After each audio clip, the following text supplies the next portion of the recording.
Even though we had to wait through a full hour-long rain delay, Denny Hamlin survives double overtime and threats from his teammates to claim his fourth win of the season at Dover.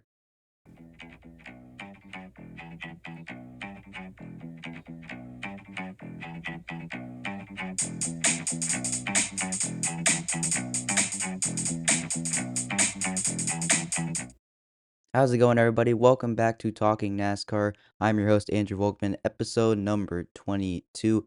Hope your Monday is going well. Today, I will be reacting to and reviewing the entire Autotrader 400 presented by Echopark Automotive from Dover Speedway, where Denny Hamlin picked up his series-leading fourth win of the season, fighting off his teammate Chase Briscoe and Christopher Bell, as well as others like Chase Elliott, Kyle Larson, and several others. Even though we had to wait a full hour through a rain delay to get that exciting double overtime finish, it was still well worth the wait, in my opinion. But let's go ahead and start with the finish after the rain delay, I should say. So, lap 393, a restart with Denny Hamlin and Christopher Bell on the front row after the hour-long rain delay. You had a couple cars pit after the rain delay to get some fresh tires on the car, but mostly the top 7, including Noah Gragson, who jumped up to 8th, stayed out. Hamlin and Bell were side by side coming off of turn 4 when Bell get loose under Hamlin, spins down to the inside, collects Noah Gragson and William Byron. Bell did not receive much damage though, because Bell was able to keep it out of the inside wall.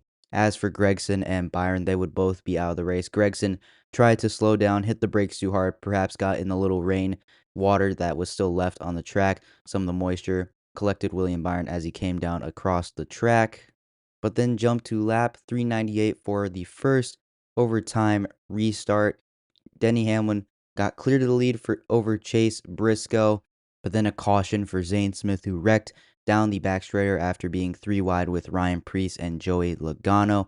Then you had another overtime restart between Hamlin and Briscoe. Briscoe was able to get clear to the lead, but then Hamlin fought back, made a little contact, and was able to come back on the final lap and make it a clean win at Dover. Now looking at some of the other top finishers, starting with 15th place, Austin Dillon. How about Austin Dillon getting a 15th place finish? Used some pit strategy, stayed out on one of those late cautions, was able to get some track position, and was able to hang on for a 15th place finish. His teammate Kyle Busch up in 11th. Kyle Busch started up in 10th, was running up inside the top 10 most of the day, fell back a little bit, lost some of his track position when he made a pit stop, but was able to rally to finish 11th. Joey Logano in P14 after starting 8th. Not a bad day for the driver of the number 22 car. His teammate Ryan Blaney up in P8. Ryan Blaney was really the fastest Ford of yesterday's race at Dover. Didn't have the race winning speed though, so Ford wasn't as good as we were hoping they would be on Sunday at Dover. Chris Buescher in 9th right behind him, as well as his teammate Brad Keselowski right behind him in 10th. Their teammate Ryan Preece ended up finishing in 19th after having some contact with Zane Smith, who brought out that final caution on the restart and ended up finishing in 19th. He actually lost some points to the cut line, so definitely finding himself in a little bit of hole. We'll look at the playoff bubble in just a second, but Preece finishing in 19th. Michael McDowell in 13th for Spire Motorsports. Not a bad day for that 71 team. Tyler Reddick finishes in 12th.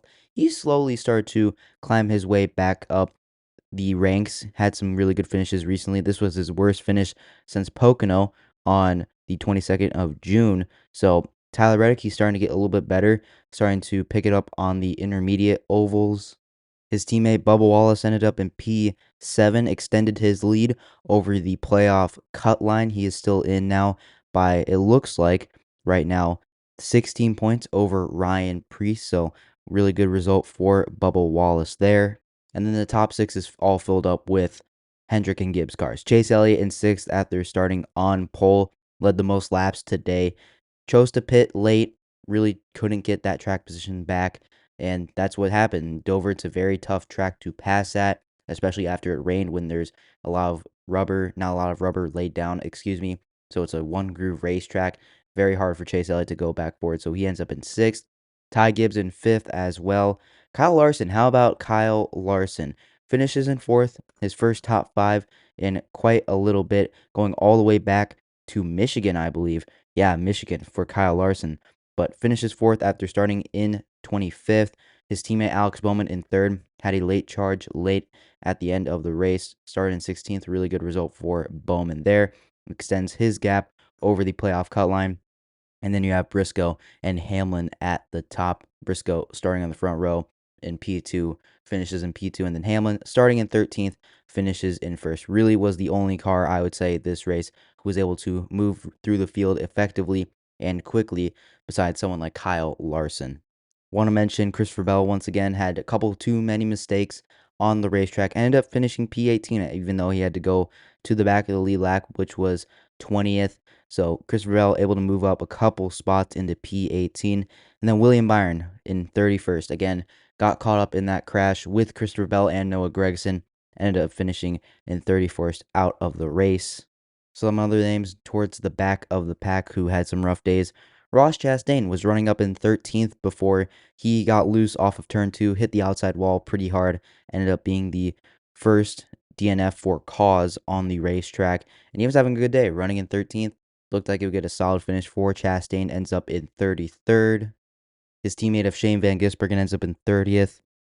Really was not expecting him to be a threat, I would say. So Shane Van Gisbergen ends up in 30th.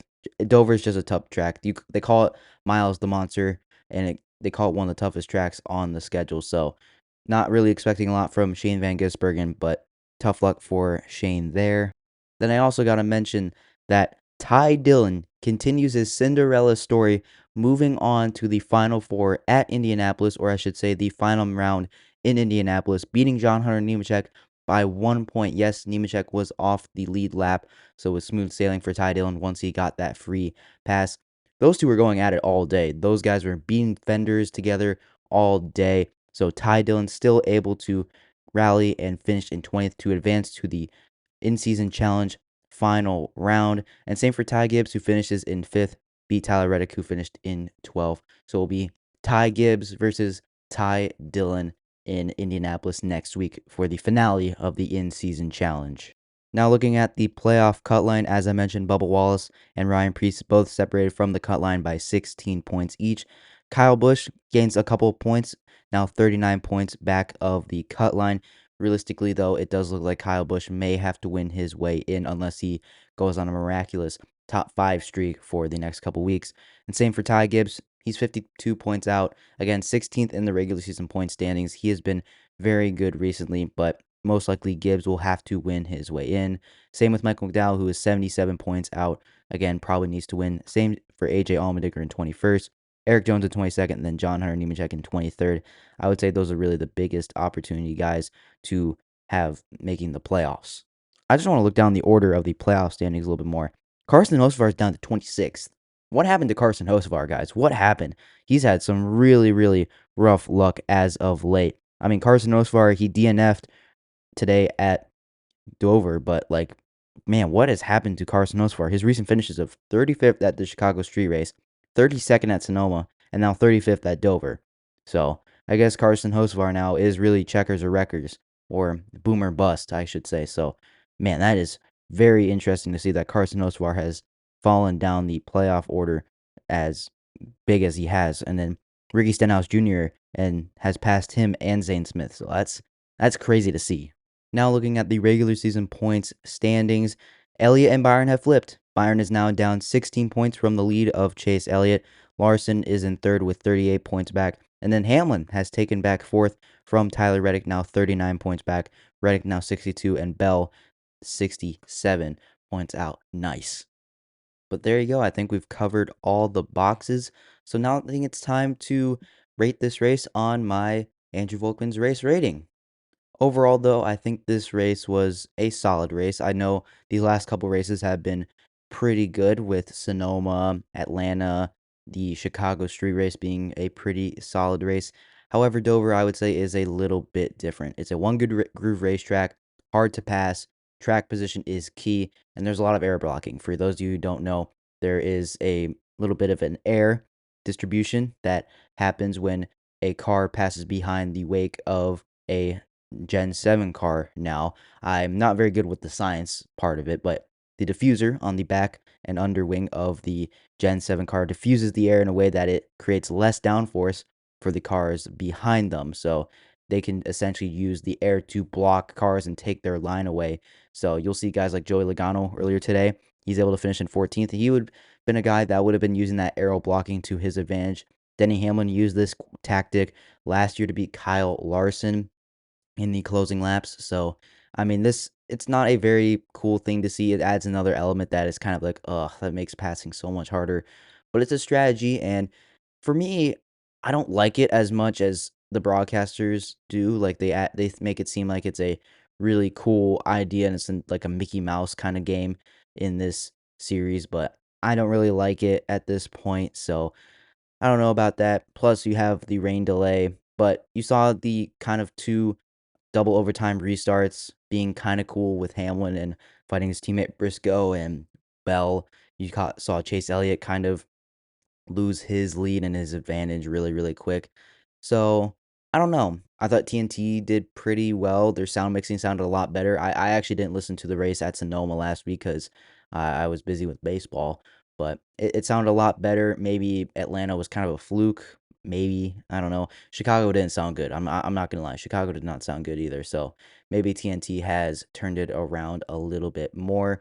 You saw some tire conservation on that final stage, that final long run. You can run pretty much to the end of the stage on fuel. It's just can you make those tires last? Kind of reminds me of Bristol from 2024. So I don't know. I think I'm gonna give this race a what am I gonna give this race?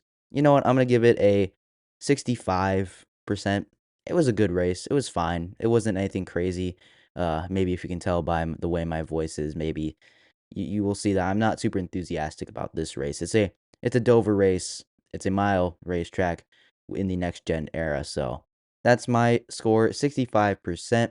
Let me know down in the comments what you would have given this race, the Autotrader 400 presented by Echopark Automotive from Dover Speedway. That's going to do it for me today. Leave a like if you're listening on YouTube. Subscribe to the YouTube channel Talking Sports with Miles and Andrew on YouTube as well. Go check out Talking Sports with Miles and Andrew on any of your podcast platforms: YouTube, Spotify, Apple Podcasts, iHeartRadio, wherever you get your podcasts. Go check out Talking Sports with Miles and Andrew. We just uploaded an episode yesterday, so I think you should really go listen to it. It was pretty solid. I'm not gonna lie. We added a lot of new stuff to the show, and if you like this show, do the same stuff and share it with your friends. It's really good, and I appreciate you for listening, and I'll see you in the next episode tomorrow where I will have my power rankings. So I'll see you then. Bye.